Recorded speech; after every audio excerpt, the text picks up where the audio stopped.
Bom, eu irei falar sobre o seminário de pintura da Missão Cristã no Japão e este papel que desempenhou enquanto agente de transformação ou de transferência cultural. E eu gostava de começar apenas por lembrar o título que foi dado a este encontro, utilizando um termo japonês que é de difícil tradução, Mono no Aware, que de alguma forma remete para a sensibilidade que podemos ter em relação às coisas, não é às mono, a emoção em relação às coisas, tendo consciência da impermanência, da sua impermanência e da transitoriedade da vida. E de alguma forma este conceito de mono no aware remete de facto para esse poder que as coisas, e eu vou falar de coisas, mas também de imagens, contêm, encerram, e que é um poder que vem da ordem das emoções, deste registro emocional, mas que vem muito também, e é sobretudo o que eu vou aqui salientar, do seu papel enquanto agente de intermediação social e também de intermediação cultural. E gostava de começar com esta imagem contida no Teatro Orbis Terrarum, um atlas publicado em Antuérpia em 1570, o primeiro atlas impresso, da autoria de Abraham Ortelius, que parte naturalmente de tradições cartográficas várias, incluindo a tradução cartográfica portuguesa, fundamental. Eu voltarei a este planisfério do Teatro Orbis Terrarum, mas queria aqui chamar a atenção para dois aspectos. Por um lado, para esta imagem que ainda hoje, quando nós pensamos, creio eu, na imagem do mundo, é desta forma que o pensamos, não é? Esta projeção centrada, este eixo central no Atlântico e o Japão colocado neste extremo, num extremo do hemisfério norte, notando aqui, em 1570, que o Japão que ali aparece surge já com a denominação de Japan, mas é uma ilha, não é? Uma ilha pouco desenhada ou ainda muito pouco rigorosa nos seus vários contornos. Eu irei voltar precisamente a este planisfério. Lembrando igualmente que esta viagem que ligava a Península Ibérica até ao Japão era uma viagem, não é só a dimensão espacial, é também a dimensão temporal. Era uma viagem que demorava cerca de 2 anos e meio, o que significa que nesta troca, já falámos aqui hoje várias vezes na epistolografia, esta troca de cartas implicava, com a Europa, fosse com Lisboa ou Roma, implicava entre 5 a 6 anos, efetivamente. E isto vai ser importante, é um dado fundamental para perceber exatamente a circulação de imagens no Japão e desde logo a chegada das imagens ao Japão. Há desde o início a percepção pelos jesuítas, muito claramente, desde logo até por São Francisco Xavier, da importância da imagem no contexto japonês e a forma como os japoneses eram apegados às imagens. E a única forma de se ter imagens de iconografia cristã no Japão era pedi-las diretamente à Europa. E quem conhece, como muitos de nós, as cartas, sobretudo dos jesuítas, a partir do Japão, é rara a carta que não faz referência à necessidade de imagens e de objetos para o culto cristão no Japão. Essas imagens chegam ao Japão em número reduzidíssimo, demoram muitíssimo tempo a chegar. Nesta rota tem paragem obrigatória em Goa, que faz paragem a partir da década de 1550 também em Macau. O Japão está no final, não é, desta viagem, e portanto aquilo que chega é efetivamente muito pouco e não supre de forma alguma as necessidades da missão. E é daí também que surge a ideia de fundar um seminário de pintura que vai produzir não apenas imagens, e não apenas imagens pintadas, e já vamos falar sobre essas imagens pintadas, mas que vai ensinar também, nomeadamente a partir de 1590, que é quando o seminário vai começar a funcionar em pleno,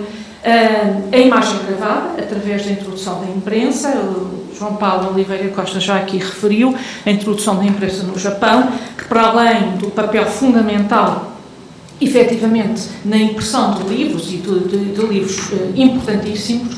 para a missão cristã,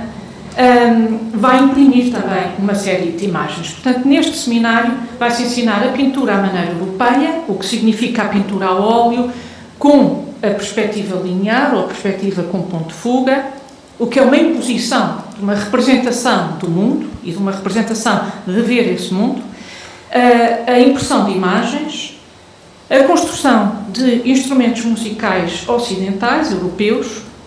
e também a construção de relógios mecânicos. É muito interessante esta dimensão técnica do seminário de pintura. À frente desse seminário vai ser colocado um jesuíta de origem italiana, o Giovanni Nicolo, que chega ao Japão em 1583 e que vai começar desde logo a produzir uma série de pintura à maneira europeia, de iconografia naturalmente cristã, e paradoxalmente ou ironicamente nós do Giovanni Nicolo sabemos muito pouco,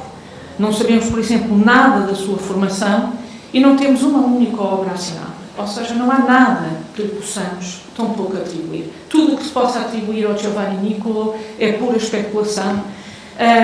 Podemos imaginar que um cartão desenhado como este, que está atualmente em Osaka, no Nanban Bunkanka, possa eventualmente ter saído, não é, da sua mão, mas, repito, é pura especulação. Mas era este tipo de imagem que a missão cristã efetivamente precisava. E o que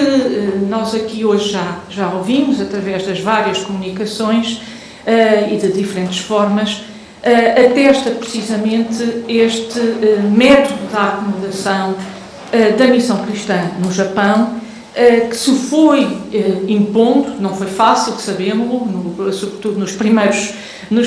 tempos da missão, mas que se foi impondo até por força até das circunstâncias também, das circunstâncias políticas do arquipélago, e precisamente os biombos Nanban, com a representação dos Nambanjin e da Nau do Trato, têm estes pormenores, que na verdade não são pormenores, são estes pormaiores que chamam a atenção para a representação de capelas, igrejas, residências da Companhia de Jesus no arquipélago e que atestam, por via precisamente da imagem, este caráter híbrido da própria vivência dos missionários. Aqui, nomeadamente, por via deste altar, em degraus, lacado, semelhante aos altares budistas, mas onde já vemos exatamente uma imagem pintada, uma imagem de Cristo, que pode remeter, eventualmente, para uma produção oriunda do seminário de pintura. O que é muito curioso também aqui perceber, e estas imagens de alguma forma evocam exatamente estas ambiências em que a iconografia cristã convive ao lado da iconografia japonesa e alguma iconografia japonesa de origem chinesa, e estas duas formas de pintura estão aqui presentes neste pormenor que selecionei. Um outro pormenor de um outro biombo, desta feita no museu, no Kobe City Museum, remete aqui já não apenas para a presença de jesuítas, portanto, claramente pós-1593, mas que remete também para estes rituais que também eles se hiberizaram no Japão. No Japão, um país onde o próprio budismo é já um budismo é desde o início, praticamente um budismo japonês, imbuído, obviamente,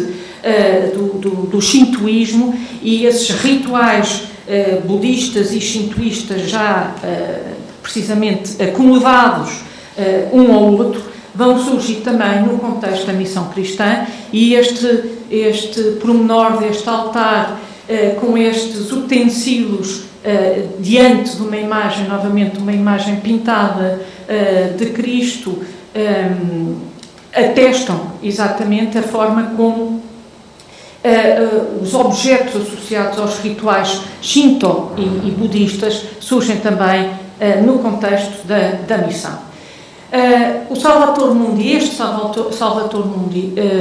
hoje nas coleções da Biblioteca da Universidade de Tóquio, é uma pintura particularmente importante, não só porque faz eco de uma iconografia que percebemos, aliás, pelos dois pormenores que mostrei dos biombos, que é das iconografias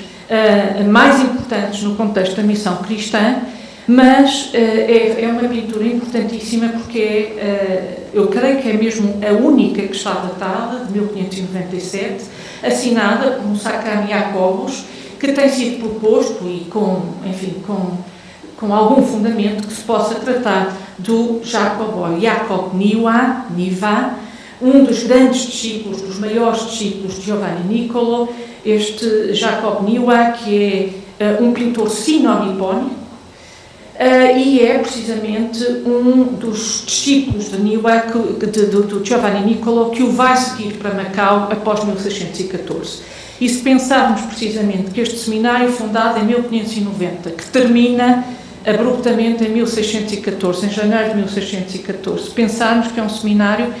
que tem uma duração de cerca de 14 anos, não mais. A produção remanescente que chegou até aos dias de hoje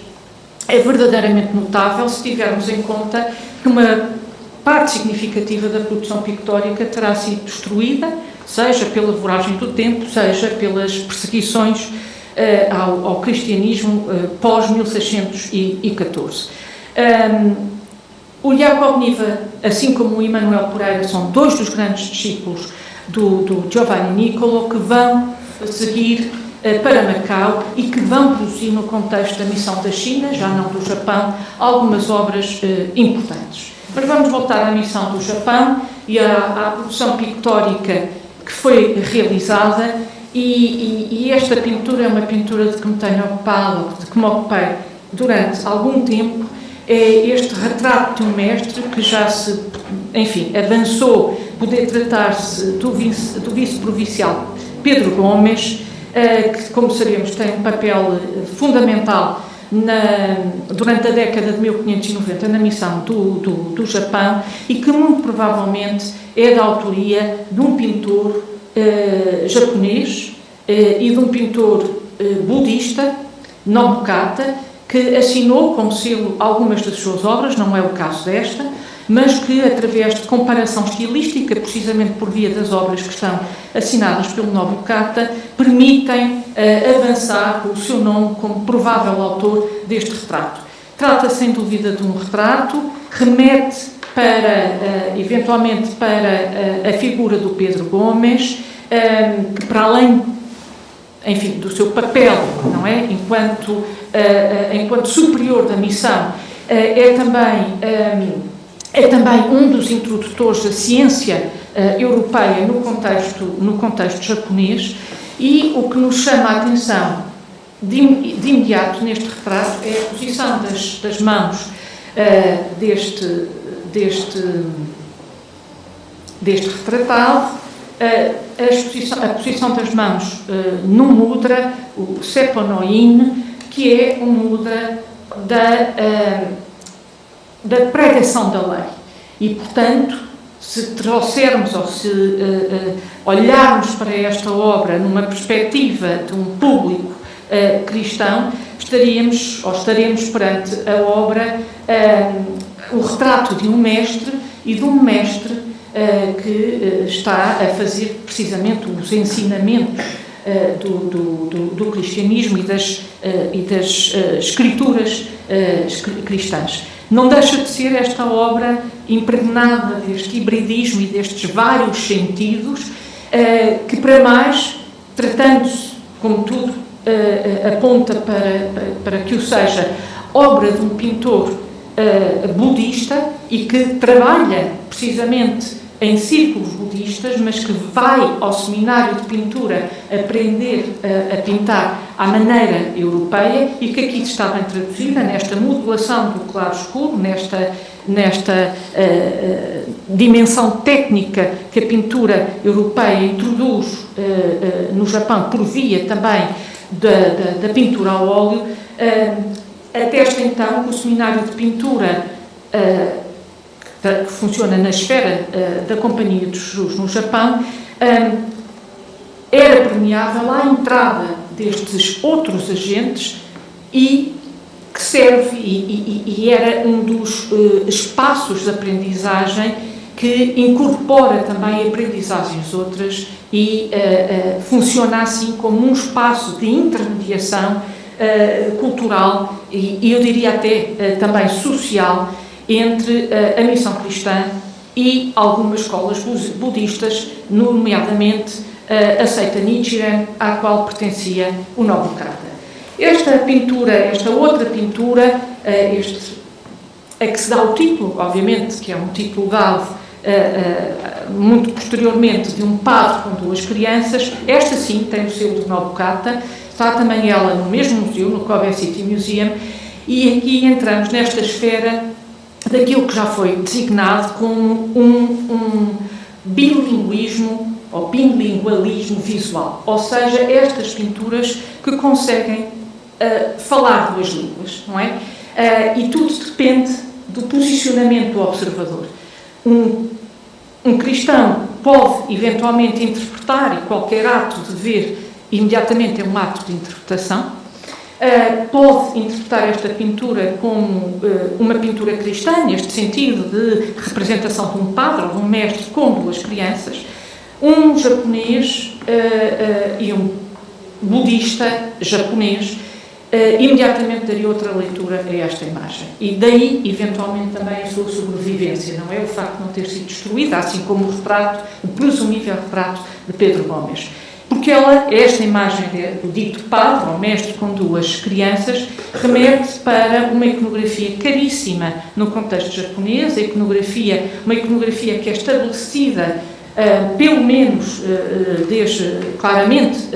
no período Nara, e que é uma iconografia de uma longevidade absoluta, que é a do Shotoku Taishi, portanto, o imperador, um imperador fundamental no Japão, no contexto da introdução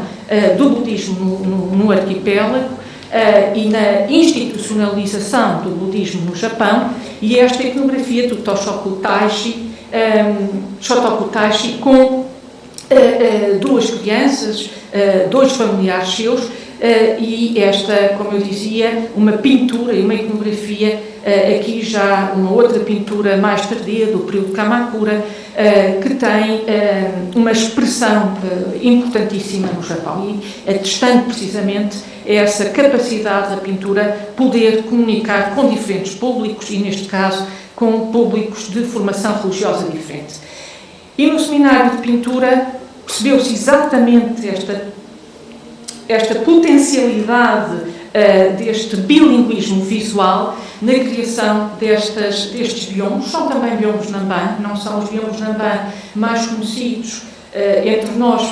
desde logo porque não se encontram em coleções nem europeias, nem portuguesas, nem europeias. Estes biombos com estas paisagens e esta pintura de paisagem que é caríssima à tradição pictórica japonesa, mas que uma vez mais teria uma leitura diferenciada consoante fosse um olhar de um budista ou de um convertido ao cristianismo, nós, enquanto tendo um olhar, uma formação e uma educação judaico-cristã, naturalmente que identificamos aqui imediatamente uma mensagem cristã, desde logo a própria, logo em primeiro plano, a própria representação do rebanho remete precisamente para esse sentido cristológico, e aqui o par do biombo, com a representação, não por acaso, de músicos que tocam música ocidental, ou deduzimos naturalmente música ocidental, porque os instrumentos são instrumentos europeus, nesta dupla ligação ao Seminário de Pintura, que, como eu há pouco disse, é um seminário que constrói também os instrumentos musicais europeus utilizados no contexto da missão cristã. E aqui, neste outro sentido, dos próprios sentidos, em que a música ou o som é um dos sentidos privilegiados na ligação ao divino, e a importância da música na liturgia da missão cristã no Japão, seja da música tradição europeia, seja da música tradição japonesa, e não obstante, como o Freud bem refere, ela ser horrenda, e é a palavra que ele utiliza aos nossos ouvidos, mas isso não obstou a que se fizesse precisamente também a introdução de uma tradição de música japonesa na missão cristã. Em 1614, com a passagem do Seminário de Pintura e essa continuação do Seminário de Pintura em Macau, naturalmente que vai ser na órbita do Colégio de São Paulo e na órbita do programa pictórico para a Igreja da Mater Dei, cuja fachada, aliás, tinha sido concluída, que nós vamos encontrar, eventualmente, algumas obras, mais uma vez, são hipóteses que se colocam, nada disto está atestado documentalmente, algumas obras que serão, claramente, ou que virão da viagem do Seminário de Pintura e da transição do Seminário de Pintura de Nagasaki para Macau. Esta pintura absolutamente magnífica que se encontra hoje no Museu da Cripta da Igreja da Madre de Deus é muito provavelmente obra, cá está, do Jacob Niva, ou do Jacob Niva, representando, nem isto é consensual, o arcanjo Uriel, o arcanjo Miguel, mas é claramente um dos pouquíssimos testemunhos que chegaram até nós, até porque, como sabemos, a Igreja da Madre de Deus ardeu e, portanto, com ela todos os ciclos pictóricos, ou quase tudo que lá estaria, com exceção precisamente desta pintura. Essa continuidade do seminário, a meu ver, está muito presente em alguns biombos, e em alguns biombos que terão sido produzidos em Macau, como é o caso deste, que se encontra não por acaso na cidade do México e no contexto, portanto, da Nova Espanha, nesse cruzamento por via do Pacífico, e não por acaso também é o México ou a Nova Espanha que vai dar continuidade a uma tradição de pintura de biombos verdadeiramente notável, mas que chega, seja por via do Japão, seja também por via da China. Esta representação do dilúvio seria um par de biombos com uma construção à maneira japonesa, do biombo japonês e não chinesa neste caso, e que terá sido quase certamente feito em Macau. Eu vou terminar com estas representações de biombos, também eles na BAN, mas de biombos cartográficos, e esta representação magnífica, por via claramente da introdução do Teatro Orbis Terrarum do Ortelius, com que eu comecei, a primeira imagem com que eu comecei, mas com uma diferença abissal aqui, que é a representação do Japão, que nada tem a ver já com aquele Japão, aquela ilha, não é, de contornos muito pouco rigorosos que aparecia no Ortelius. Aqui, provavelmente 20 anos depois, ou 20 e tal anos depois da publicação do Atlas do Ortelius, já temos esta representação do Japão, esta representação que resulta desta complementariedade entre um saber cartográfico português e também uma tradição cartográfica japonesa e também, de alguma forma, uma tradição cartográfica também coreana e chinesa, que vai permitir uma representação outra do Japão, ou seja, é esta colocação do Japão no mapa-mundo para a qual o Japão também definitivamente contribui. E esta fixação de uma imagem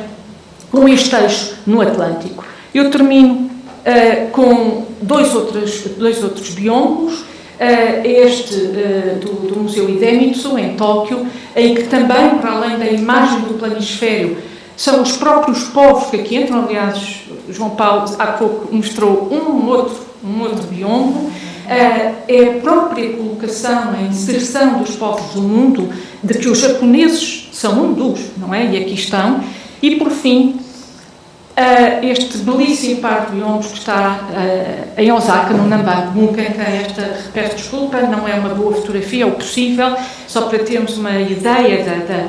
não é, destas paredes, foram um dos nomes que os portugueses começaram por dar aos biombos, foi utilizar o termo paredes, e vou-me focar nesta imagem, que se intitula, não está aqui, mas intitula-se Tipus Orbis Terrarum, mas ao contrário do Ortelius, o eixo mudou radicalmente, e o eixo passa precisamente para o Pacífico e passa para o Japão. E recordo-me sempre do João Rodrigues, o intérprete, numa passagem que ele tem, uma passagem muito bonita, em que claramente coloca o Japão neste seio de mar, não é a palavra que ele utiliza, é o termo que ele utiliza, ou seja, parece que Deus colocou o Japão neste seio de mar, ou seja, tornou o Japão este centro do mundo. E para estes homens que lá viviam, o Japão era o centro do mundo. Muito obrigada.